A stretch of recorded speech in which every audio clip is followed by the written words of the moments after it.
Hey everybody, I want to share with you a concept that I feel like is probably the biggest bottleneck in salon and clinics right now. We're obviously experiencing fluctuations in client investment, commitment levels, and there's a lot of business owners that are feeling the pinch right now on that. And I want to share with you an insight around what I think might be happening for some business owners, because I think that sometimes there's a misdiagnosis of what's going on as far as, there's commentary around the fact that clients just don't have the money, they just don't have the time to commit, like their lifestyles have changed, linked to cost of living, and then therefore they just don't have the means or the capacity to invest in what you have to offer like they used to. And at a very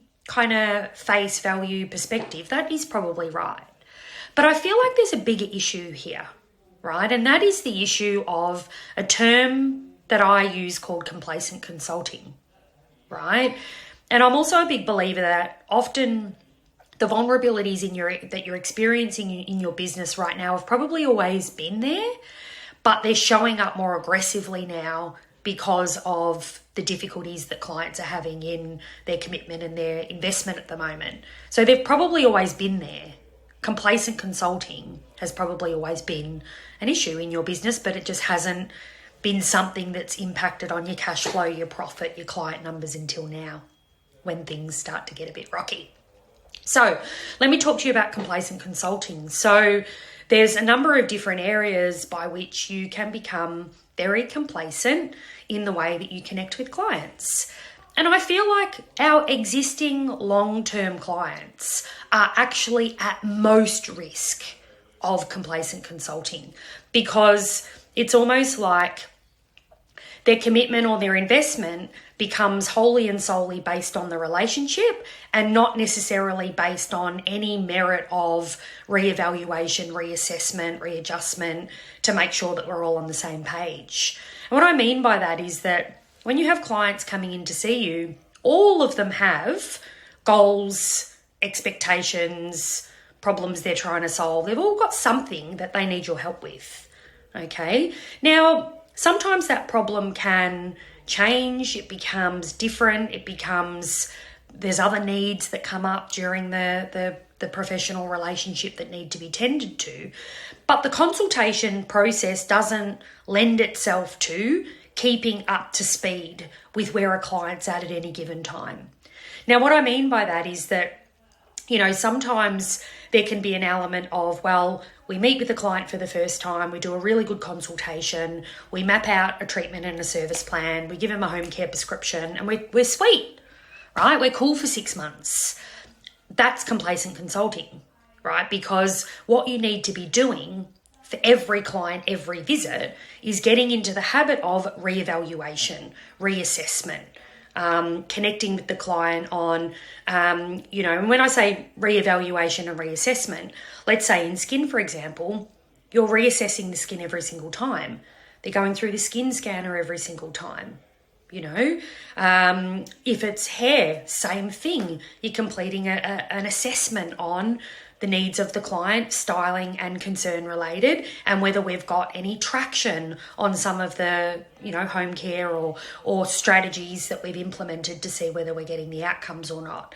So it's really important that we go through reassessment every single time. We look at what's working and what's not working, right? So you're actually asking clients questions around, okay, so in the last appointment, we did XYZ. What sort of impact did that have? Are you happy with the results? Do you feel like we're making progress here? Right? So you're continuously touching base with, are we heading in the right direction? If we're not, and here's where the modifications and the customization come in, then we reevaluate or we re-prescribe or re-recommend in a different way to meet the change in the course of either the service or the treatment needs, or the fact that something that we've tried is actually not having the impact that we anticipated. Because hair, skin, beauty needs, they're forever changing, and they're not a you might assess at one stage and then they come to their next appointment and everything's changed, or something else has come up, and you need to have a structure by which you continue to reevaluate and reassess that every visit, every time. Okay. Now, around the customization and the modification perspective, so there's obviously one element of if we're not getting the results, we've got to change things. Or if other problems have eventuated, we need to, incorporate some other treatments, modalities, options for the client to make sure that we are getting on the same page. But the other thing that when we haven't really allowed for that I think is incredibly important, particularly during this time of economic fluctuation, changes to clients' ability to invest at certain degrees from a financial perspective, from a time perspective, we're not necessarily getting an insight on that from clients. We are, from the sense that they turn around at the end of a service and say, I won't take XYZ because I don't have the money for that.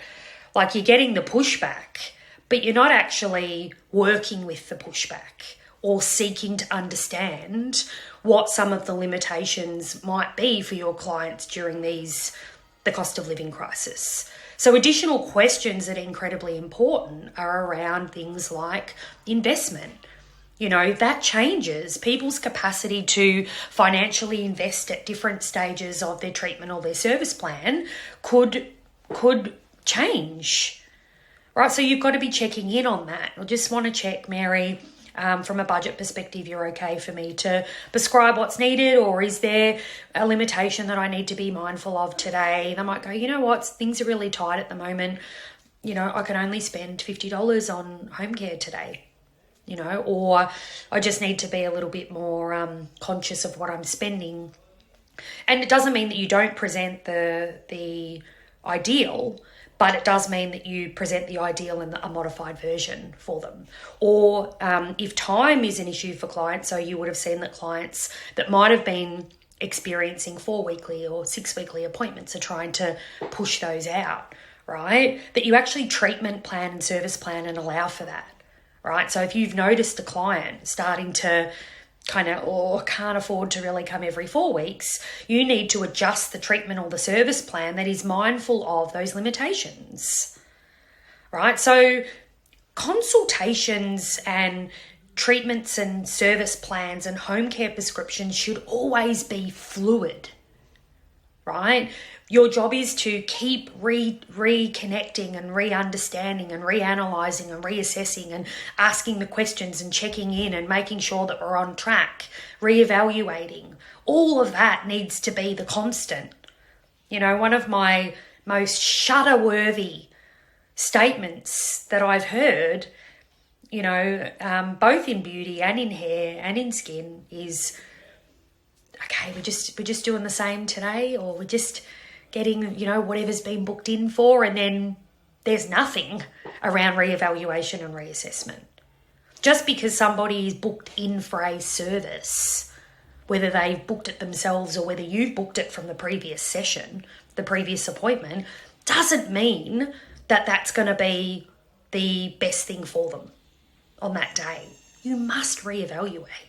You must reassess and make sure what you're delivering is going to meet the client's needs in terms of as far as they're concerned, but also as far as any limitations that they might have around time commitments and budget.